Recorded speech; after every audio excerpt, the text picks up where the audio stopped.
마음으로 그림을 감상해 보겠습니다. 이 시간 무의식을 깨우는 빈센트 반 고흐의 그림 이야기를 통해서 나의 마음을 알아보는 시간을 가져보겠습니다.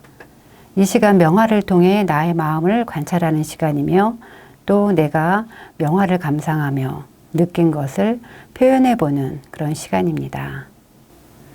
저는 마음으로 그림 감상을 진행하는 강사 이지영입니다.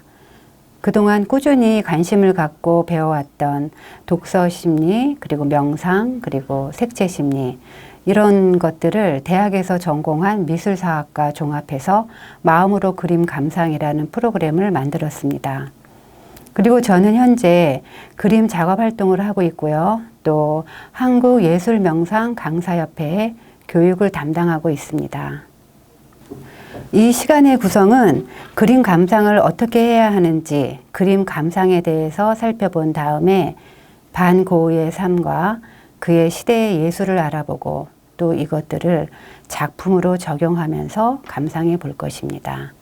그래서 이 시간 여러분은 작품 안으로 들어가셔서 자신의 감정을 발견하시고 또 무의식에 억압된 자신의 소망을 발견하는 시간이 되셨으면 합니다.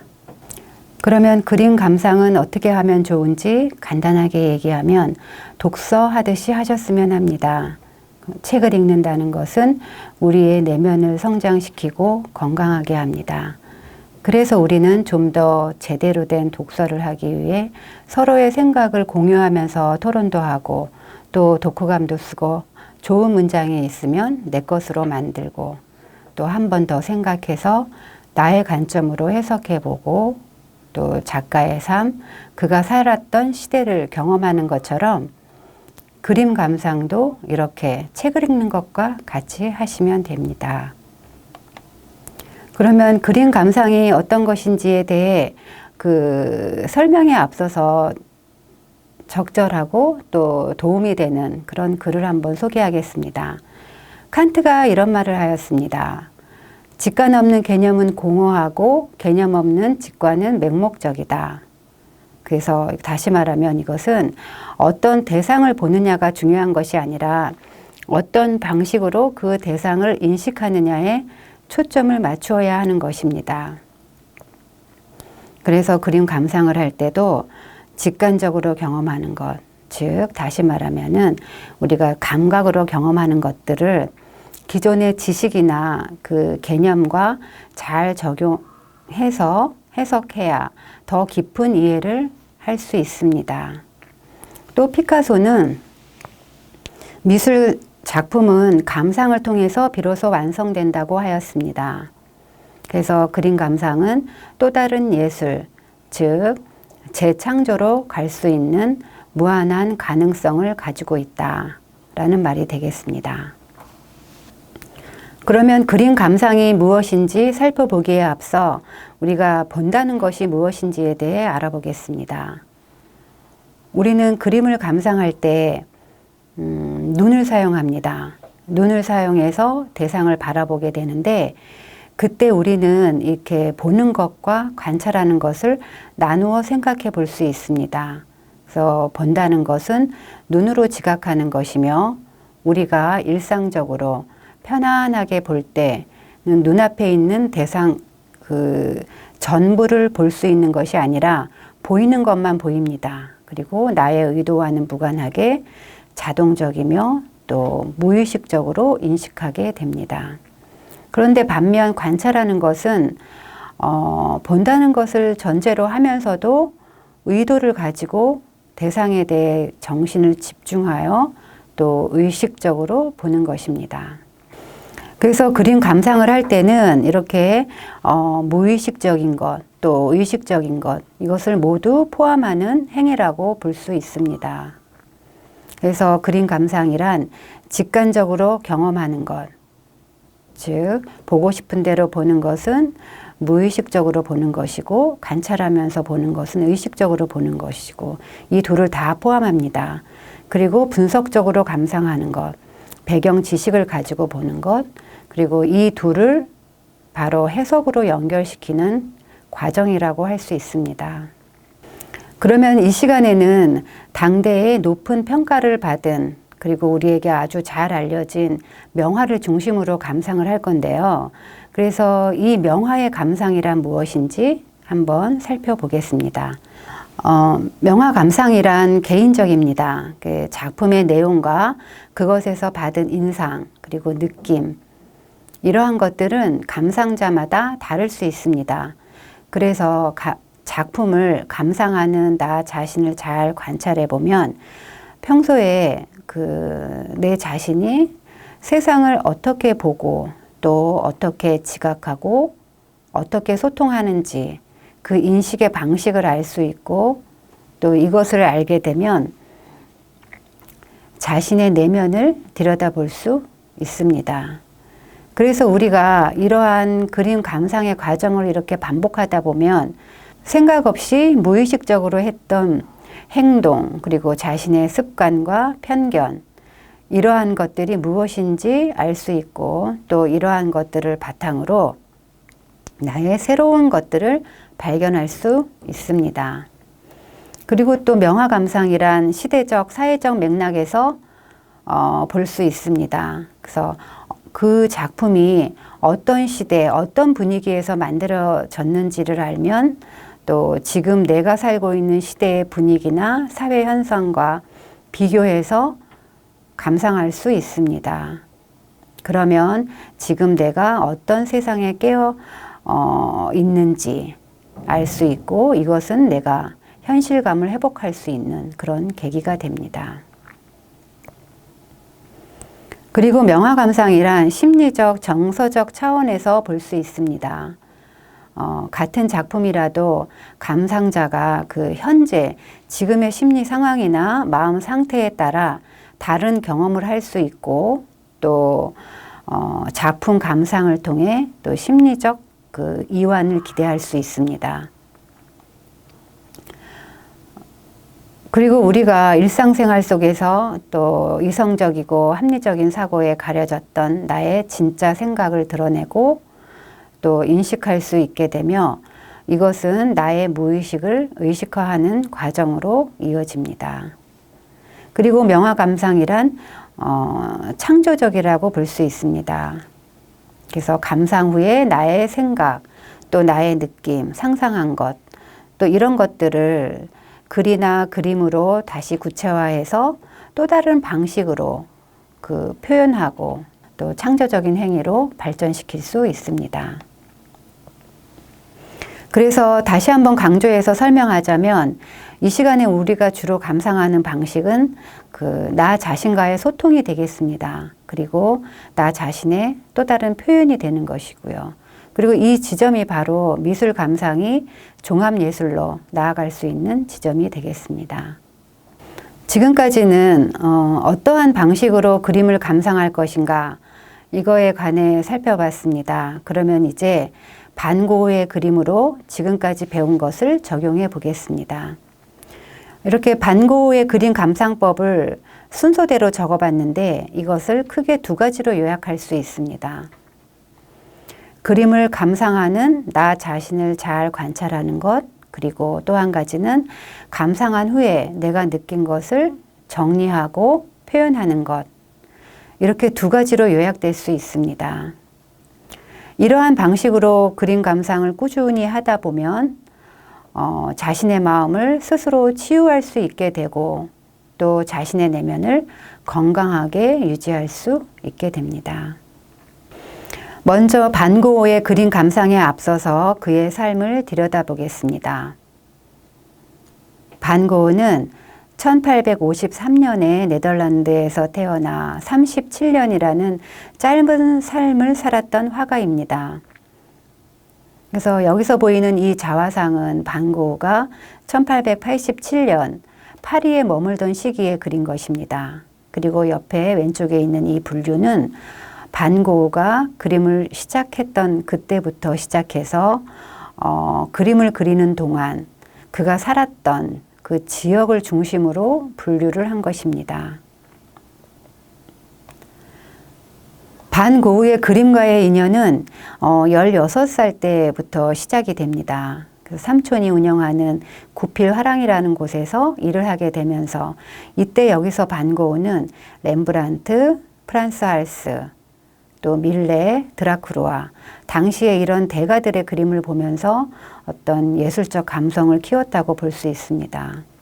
그러나 반고흐가 이 화랑에서 일한 것은 23살 때까지이고 또 이후로 고용주와 불화로 인해 해고된 이후로는 경제적으로 자립을 못합니다. 그래서 서점에서도 일을 해보기도 하지만 오래 하지 못했고 또 종교에 귀의하여 선교사가 되기로 하였지만 이것 또한 적응하지 못했습니다. 이것으로 볼 때 반고흐는 다소 폭발적이면서도 어떤 격렬한 방식으로 자신을 표현하는 그런 성격이 있었기 때문에 주변과의 관계가 불편해지는 일이 많아서 주변 사람들과 좋은 관계를 유지하는 것을 굉장히 힘들어했다고 볼 수 있습니다.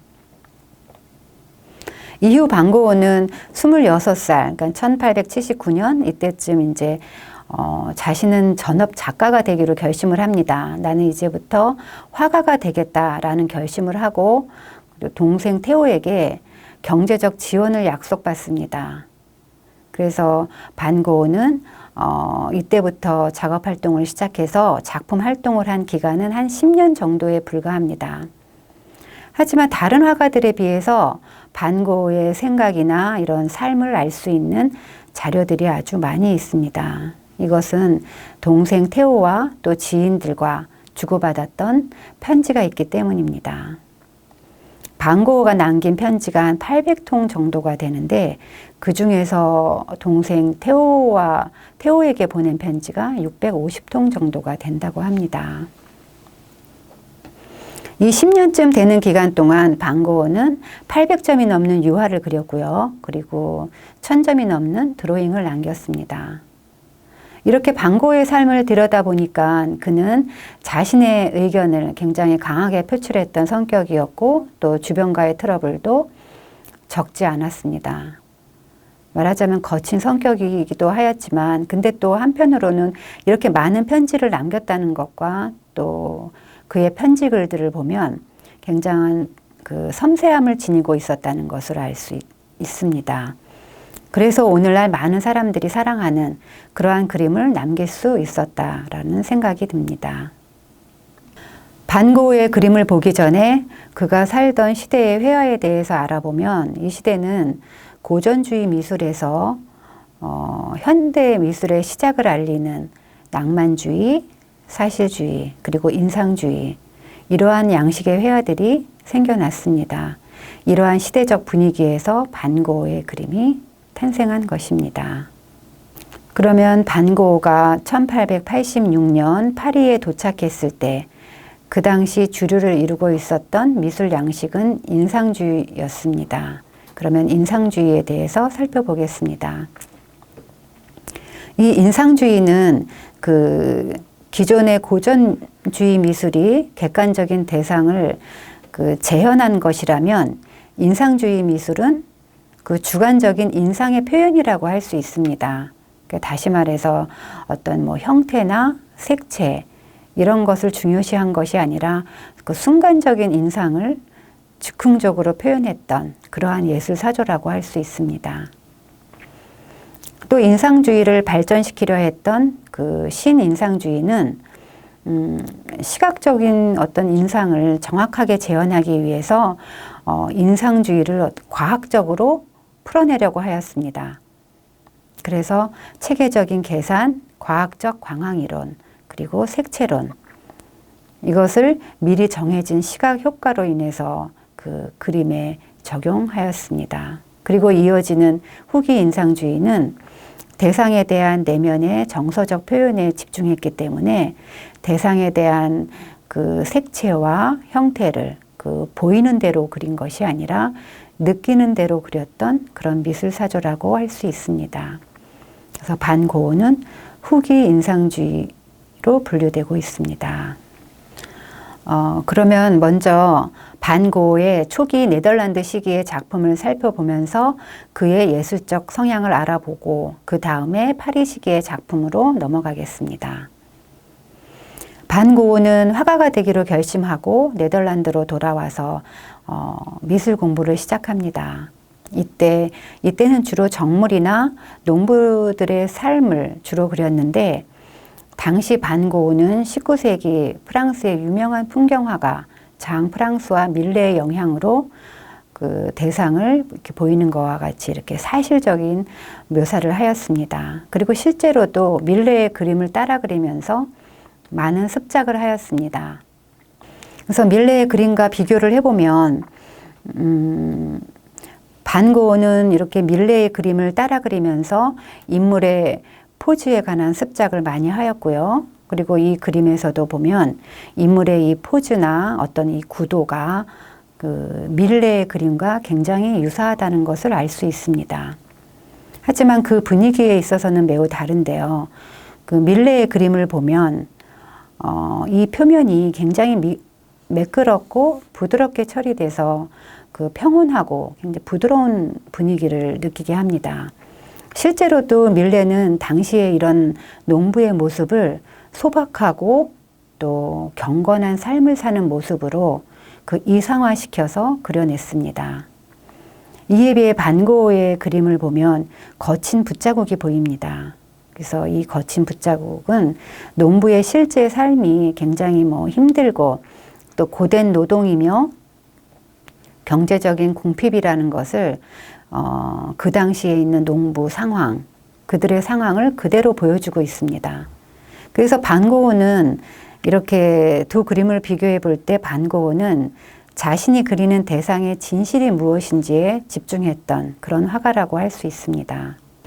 다시 이제 감자 먹는 사람들로 돌아와서 보면 반고흐 그림의 특징을 볼 수 있어요. 그 인물의 형태를 보면 형태가 굉장히 표현적으로 왜곡되어 있어서 어떤 그 미적인 아름다움을 추구한 것이 아니라 이 느끼는 대로 그 대상의 진실을 표현하려 하였다는 것을 알 수 있습니다.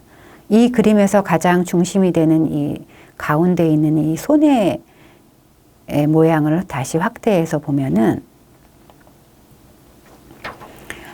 이 손의 명암 대비를 굉장히 강조해서 그 거친 손을 강조하고 있어요. 그래서 이 거친 손을 보여줌으로 해서 이 당시 농부들의 삶이 굉장히 고된 노동이었다라는 것을 보여주고 또 그래서 농부의 그 힘든 실상을 그대로 보여주고 있습니다.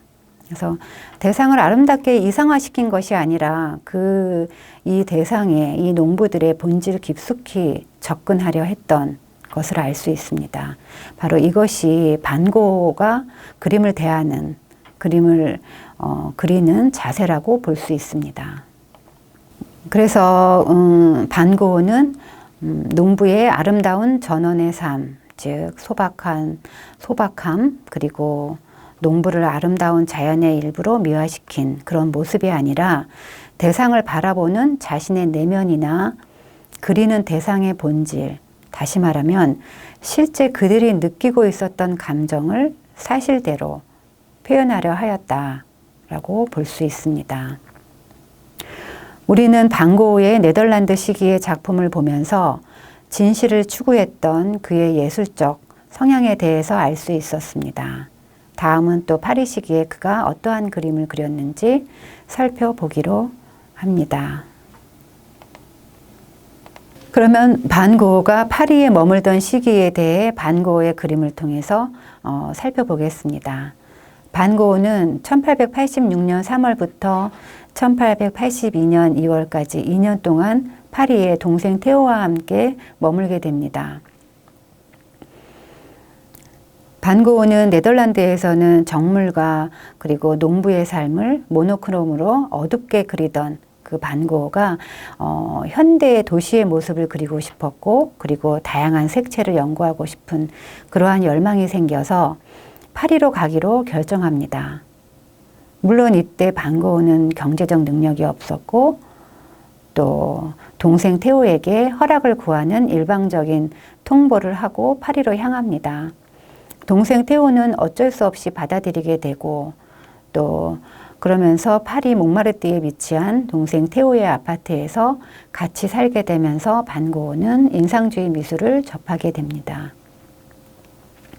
그래서 이 두 그림은 1887년에 그린, 또 반고흐가 파리에 머물 당시에 그린 그림입니다. 왼쪽은 동생 테오 반고흐의 초상화이고 오른쪽은 반고흐의 자화상입니다. 두 그림의 인물을 보면 그 표정이 일단 웃음기가 하나도 없습니다. 그리고 표정이 굉장히 굳어 보이고요.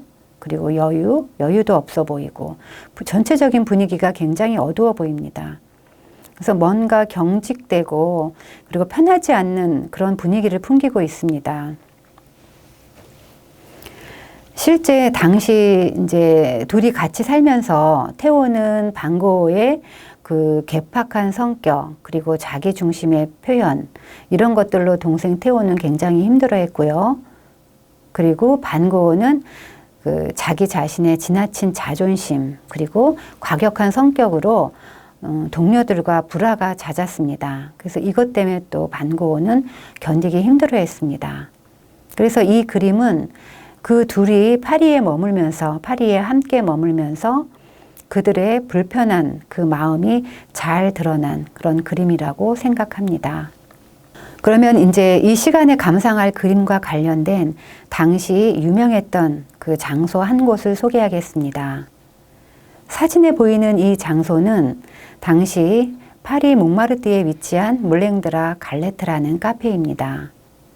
당시 이 몽마르트라는 지역은 아주 싼 집값으로 인해서 하층민들이 주로 거주하던 지역이었지만, 이러한 카페 같은 명소가 생겨나면서 많은 힘든 젊은이들, 그리고 도시 노동자들, 이런 사람들이 위로받는 공간이 되면서 자연히 몽마르트는 다양한 계층의 사람들이 모여 살게 되었습니다.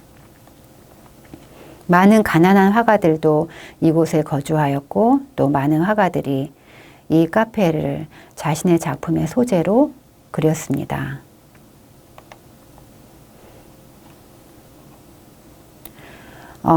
그러면 물랭드라 갈레트는 어떤 곳인가? 그 앞에 사진에서 보았듯이 이 카페는 파리의 몽마르트에 위치한 곳이고, 또 많은 사람들이 이곳에서 도시의 전망을 감상하며 음식과 함께, 그리고 술을 마시고 또 춤을 추며 음악을 즐기거나 공연도 관람할 수 있는 그러한 시민의 휴식과 유흥의 장소였습니다.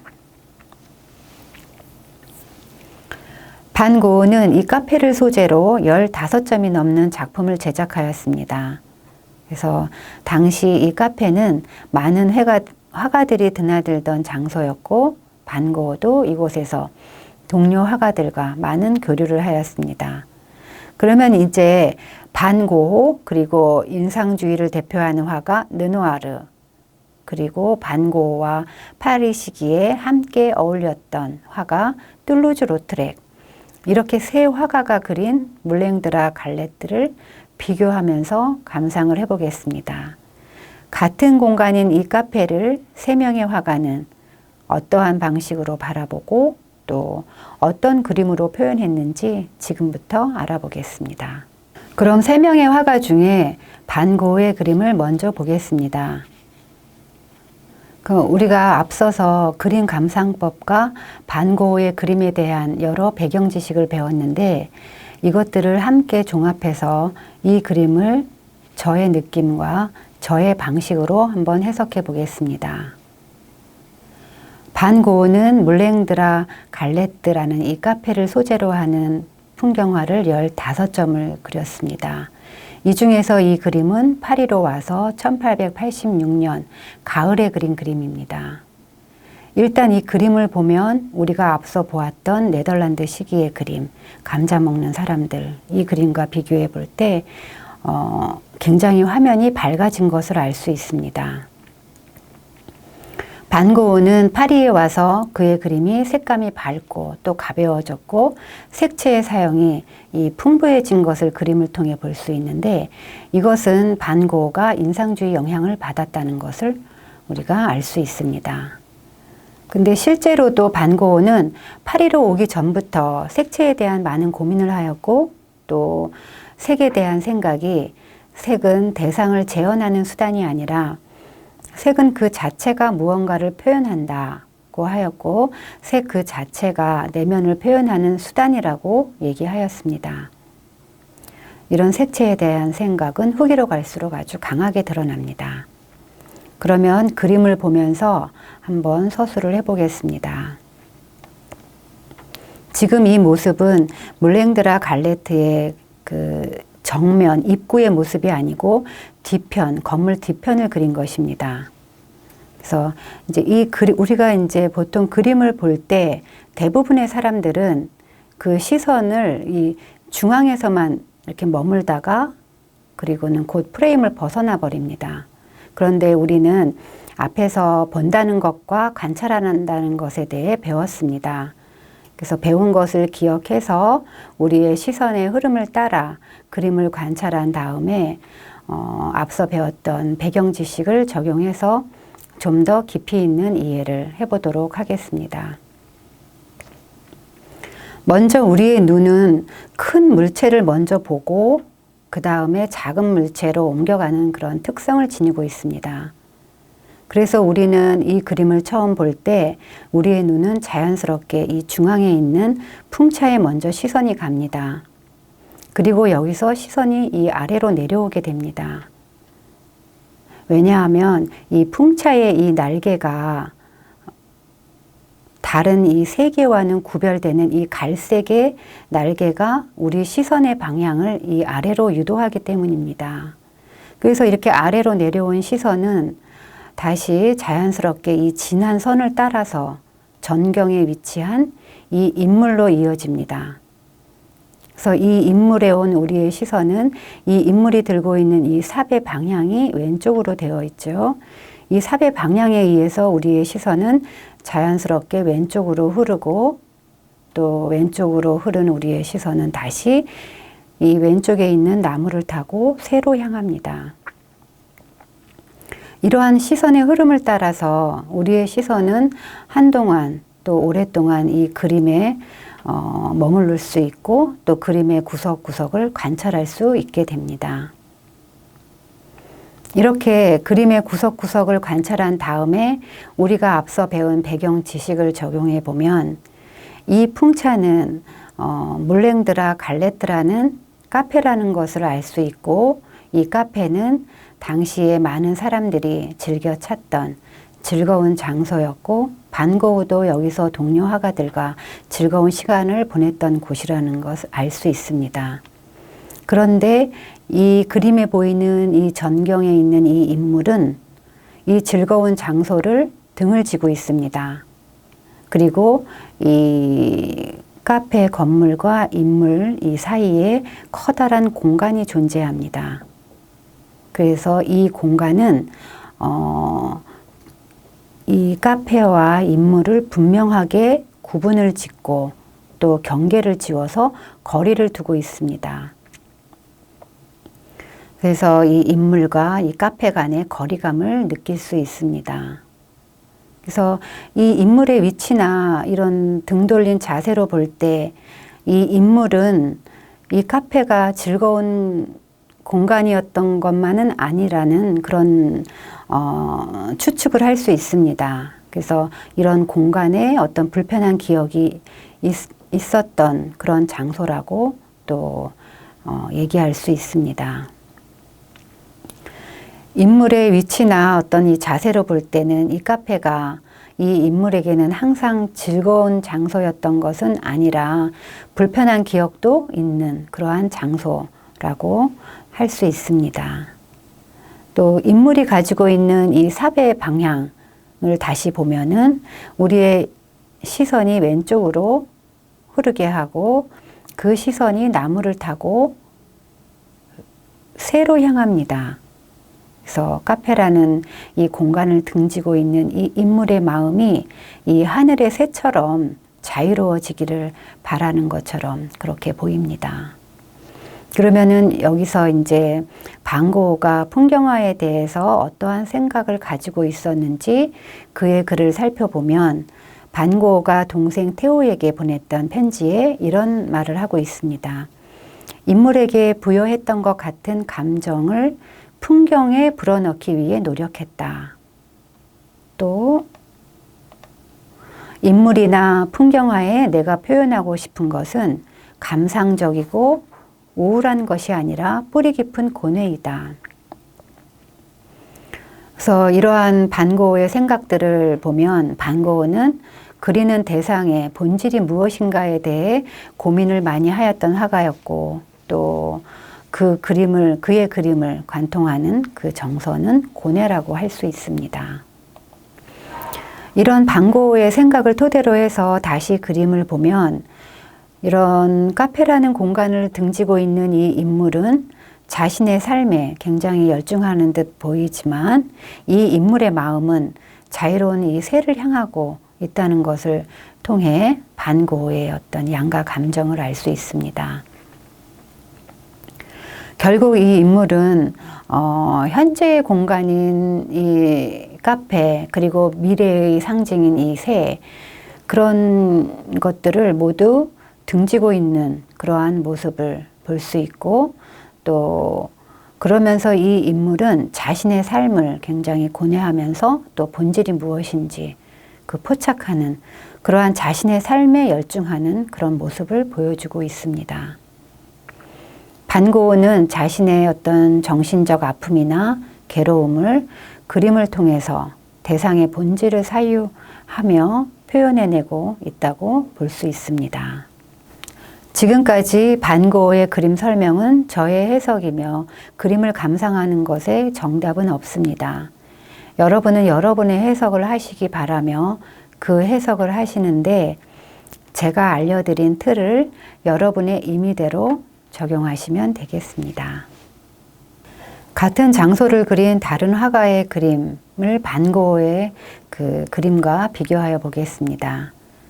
여기 보이는 이 그림은 인상주의의 대표적인 화가 르누아르의 물랭드라 갈레트의 무도회라는 그림이며 이 그림은 빛의 흐름이 잘 표현되어 있는 대표적인 인상주의 작품으로 우리에게 알려져 있습니다. 먼저 이 장소는 앞서 본 반고우의 그림과 같은 장소이지만 반고우의 그림과는 너무나도 다른 상황을 연출하고 있습니다. 그래서 이 그림의 장소는 이 물랭드라 갈레트라는 이 카페, 이 두 풍차 사이에 요 야외 공간에 주말에는 무도회를 열었다고 합니다. 그래서 그 모습을 그린 그림입니다. 여기가 그 장면입니다. 그래서 앞에서 본 반고우의 그림이 자신의 상황을 그대로 보여주고 있다면 르누아르의 이 그림은 자신이 희망하는 꿈꾸는 그런 행복을 보여주고 있습니다. 그래서 실제로도 르누아르는 그림은 즐겁고 유쾌하며 예쁜 것이어야 한다라고 얘기하고 있으며 르누아르 그림에 나타나는 그 중심 정서는 행복입니다. 그의 말을 생각하며 다시 이 그림을 보면 몽마르트 언덕에 위치한 이 야외 무도회를 그리고 있는 이 작품은 그림 속의 이 젊은이들이 서로 대화를 나누거나 춤을 추면서 여유로운 시간을 보내고 있는 모습입니다. 인물들의 시선이 서로를 바라보고 있는 그런 따스함이 느껴집니다. 이런 따스함은 그 빛의 변화로 강조되고 있고 또 순간적인 인상을 또 빠른 붓터치로 간결하게 표현해서 당시의 자유로운 분위기가 아주 생동감 있게 표현되고 있습니다. 그 다음 그림을 보겠습니다. 이 그림은 툴루즈 로트렉의 물랭드라 갈레트의 한 구석이라는 그림입니다.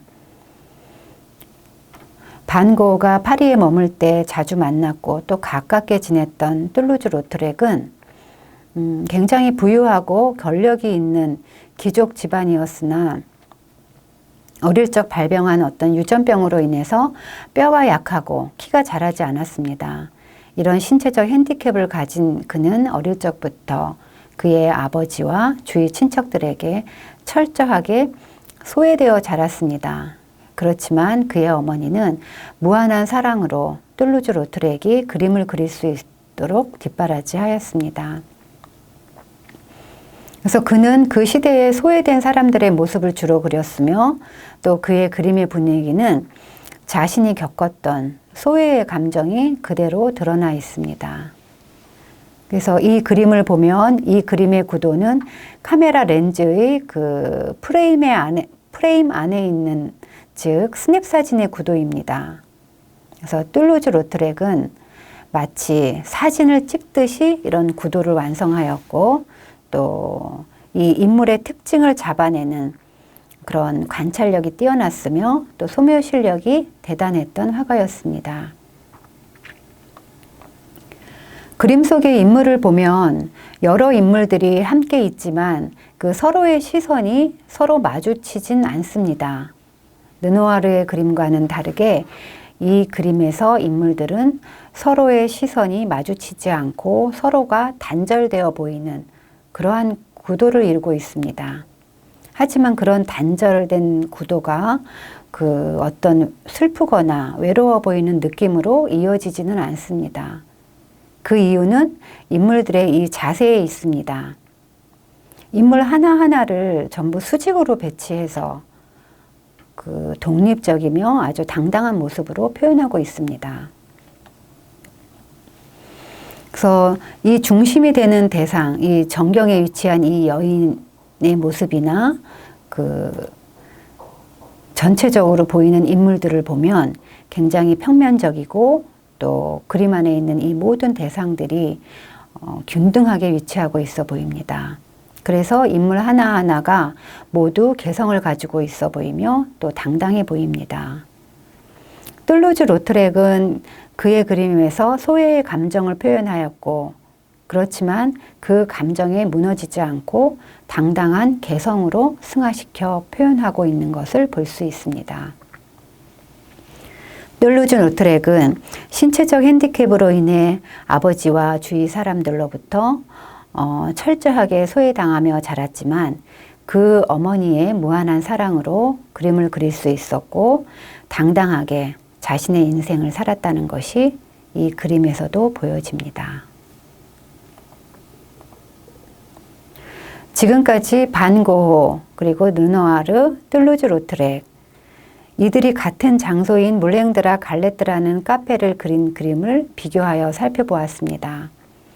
반 고흐 그림의 중심 정서는 고뇌였습니다. 그리고 그림에서도 대상의 본질을 파악하여 표현하려 하였고 그리고 르누아르의 그림은 자신이 희망하는 행복을 표현합니다. 툴루즈 로트렉은 신체적 결함으로 인해 어릴 적부터 소외받았던 그의 소외의 감정을 그림으로 승화시켰습니다. 지금까지 그림에 대한 설명은 앞서 얘기했듯이 저의 해석이며 그림을 감상하는 것에 정답은 없습니다. 여러분은 여러분의 해석을 하시길 바라며 그 해석하시는데 제가 알려드린 틀을 여러분 임의대로 적용하시면 되겠습니다. 단지 당부하고 싶은 것은 작품을 감상하실 때 중요한 것, 이것은 자신이 어떤 방식으로 그림을 감상하는지, 그리고 나의 느낌이 무엇인지 감상하고 있는 나 자신에게 집중하시기를 바랍니다. 그러면 마지막으로 다음과 같은 감상 후에 작업을 한번 해보겠습니다. 우리가 그림 감상을 다 마친 후에 기억에 남는 감정이 무엇인지 그리고 그 이유가 무엇인지 생각해 보시고요. 또 앞서 감상한 3개의 카페 그림 중에 나는 어느 곳에 가고 싶은지 그리고 마지막으로 마음에 드는 그림 하나를 선택하셔서 나의 이야기를 만들어 보셨으면 합니다. 아니면은 그림 하나를 선택하셔서 그 그림의 상황이나 그 있는 모습 그대로 서술하거나 정리하셔도 좋습니다. 끝으로 정리를 해보면 명화는 우리를 인도해서 또 우리를 위로해주며 또 우리 스스로가 자신의 마음과 감정을 알아차리게 해줍니다. 그래서 명화는 내면의 분노나 불안을 창조적 에너지로 바꾸어주는 치유의 도구가 될 수 있습니다. 여러분은 오늘 명화를 감상하시면서 받은 감동으로 창조적인 에너지를 만드셔서 여러분도 모르고 있었던 여러분의 소망을 발견하시기를 바랍니다. 감사합니다.